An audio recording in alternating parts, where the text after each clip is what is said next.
Praktisi hukum nasihati Baim Wong yang Uber Paula Verhoeven diduga selingkuh.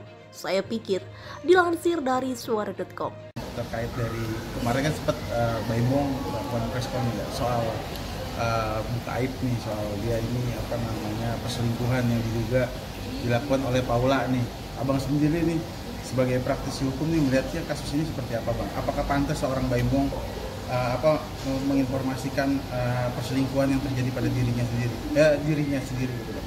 Ya, jadi gini, terkait dari perselingkuhan Baim Wong, apalagi menyangkut harta gunung ini, ya, itu semua udah diatur di dalam undang-undang, ya. Artinya, ketika suami istri menikah dan membeli sesuatu, itulah yang dibilang harta gunung ini.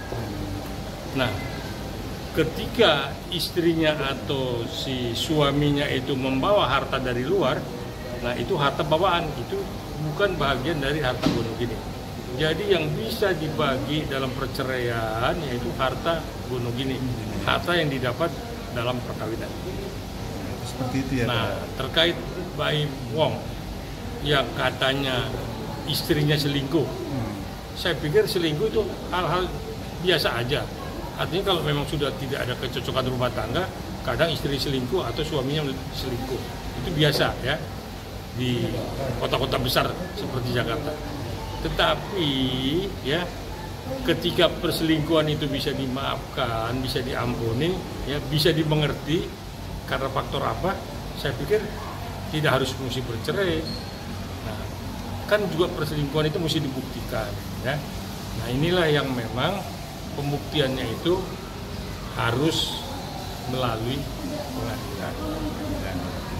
Untuk hak asuh anak sendiri nih, Pak, kalau Bapak melihatnya dengan misalnya perceraian seperti ini nih gimana, Pak? Apakah memang ikut ke ibunya ataukah bapaknya? Karena kan ini kan prosesnya kan yang diduga kan katanya ini yang selingkuh ini kan yang ibunya gitu ya. Apakah anak ini jatuhnya ke siapa, Pak? Jadi tidak selalu karena ibunya selingkuh atau bapaknya selingkuh, si anak ikut kepada orang tua yang tidak selingkuh. Tidak. Anak itu kepada siapa dekat dan siapa yang bisa merawat anak itu, ibunya kah atau bapaknya kah?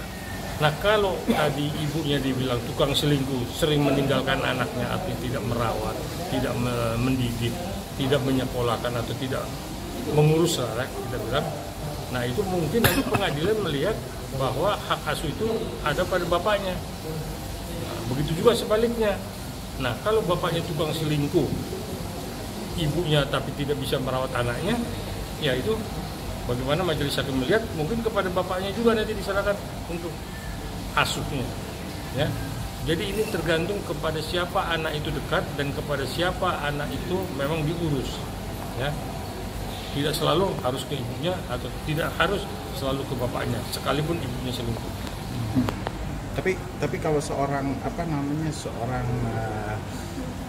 ibu itu berhak juga nggak sih, Pak, ketika proses itu lagi dijalankan gitu, misalnya bertemu dengan anak gitu, itu sebenarnya dibebaskan juga nggak sih, Pak? Karena kan kemarin ini kan sempat ramai nih katanya sempat ibunya itu nggak bisa menemui anaknya gitu waktu lagi pas ulang tahun. Jadi sebelum ada putusan yang tetap, ya seperti apa isi putusan, maka anak berhak bertemu dengan ibunya atau anak berhak bertemu dengan bapaknya, kecuali di dalam putusan sudah diputuskan bahwa anak berada di bawah asuhan bapaknya, ibunya hanya bisa 2 minggu sekali menjenguk atau melihat anaknya, atau begitupun sebaliknya.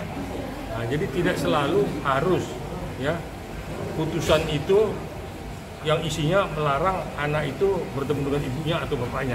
Pasti diatur oleh putusan bahwa anak bisa bertemu ibunya dan bisa juga bertemu bapaknya.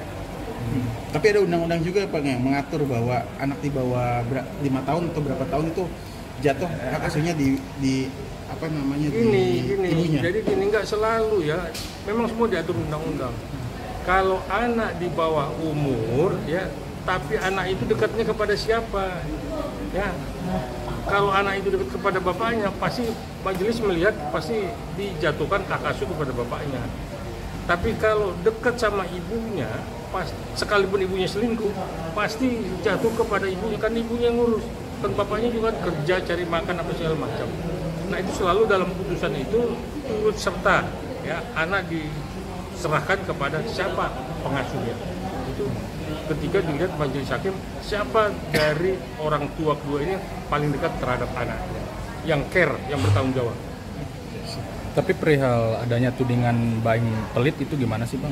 Kalau misalkan hal seperti itu, Baimnya dituding pelit gitu. Pelit Bang? Ya jadi begini, ya soal pelit soal enggak itu kan internalnya keluarga ya. Tapi kan ada kewajiban suami untuk menafkahi keluarganya, dalam hal ini istrinya. Nah kalau suaminya bergaji, maka gajinya itu kan diserahkan kepada istrinya. Nah, kalau dibilang suaminya pelit, ya mungkin memang tidak ada yang mau dibagi. Tetapi pendapatan apa yang dicari suami itu adalah untuk memenuhi kebutuhan rumah tangga. Dalam hal ini ada ibu, ada istri, ada anak. Jadi tidak selalu karena suami nggak punya uang dibilang pelit. Jadi itu internalnya mereka lah ya, internalnya mereka seperti apa. Tapi itu tidak bisa dipakai alasan untuk bercerai karena suami pelit atau istri pelit, akhirnya menggugat ke pengadilan. Nah ini tidak dijadikan alasan dan tidak dibenarkan kalau suami pelit atau istri pelit akhirnya menjadi perceraian. Kecuali nggak dikasih makan ya, akhirnya dia berontak karena dia tidak didafkahi baik lahir dan batin. Nah, maka itu dia berhak untuk mengajukan gugatan cerai. Kalau misalnya seandainya mengumbar-unggar aib begitu, itu misalnya pihak istri tidak senang, itu bisa dilaporkan nggak sih Bang sebenarnya Bang proses itu? Bisa aja, itu kan kekerasan dalam rumah tangga dalam bentuk psikiater, ya, psikis ya, itu namanya kekerasan dalam rumah tangga dalam bentuk psikis ya, tidak dalam bentuk fisik ya, tapi pemikiran yang memang karakternya dirusak. Maka setiap ada apa-apa selalu diumbar keluar bahwa istri saya selingkuh, suami saya selingkuh. Itu memang dibenarkan kalau dia keberatan dengan kata-kata seperti itu untuk diumbar keluar. Terima kasih Bang. Baim menyampaikan informasi mengejutkan saat jumpa pers terkait gugatan cerainya terhadap Paula Verhoeven pada 8 Oktober 2024, di mana Baim membongkar dugaan Paula Verhoeven selingkuh. Informasi tentang dugaan Paula Verhoeven selingkuh pun langsung menjadi bahasan hangat di berbagai platform.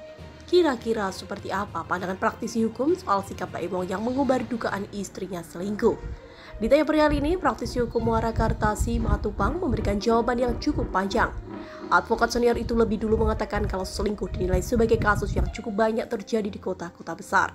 Muarakarta Simatupang berpendapat bahwa perselingkuhan biasanya terjadi apabila suami dan istri sudah tidak cocok dalam pernikahan mereka. Namun ia mengingatkan bahwa perselingkuhan tidak harus berakhir dengan perceraian. Terkait Baim yang katanya istrinya selingkuh, saya pikir selingkuh adalah hal-hal yang biasa saja. Artinya kalau memang tidak ada kecocokan rumah tangga, kadang istrinya selingkuh atau suaminya selingkuh. Jelas Muarakarta di Pengadilan Negeri Jakarta Selatan. Seperti dilansir dari YouTube, intens investigasi pada Selasa 15 Oktober 2024. Itu biasa di kota-kota besar seperti Jakarta, tetapi ya, ketika perselingkuhan itu bisa dimaafkan, bisa diampuni, bisa dimengerti karena faktor apa, saya pikir tidak harus mesti bercerai. Ibu lulusan Universitas Indonesia tersebut.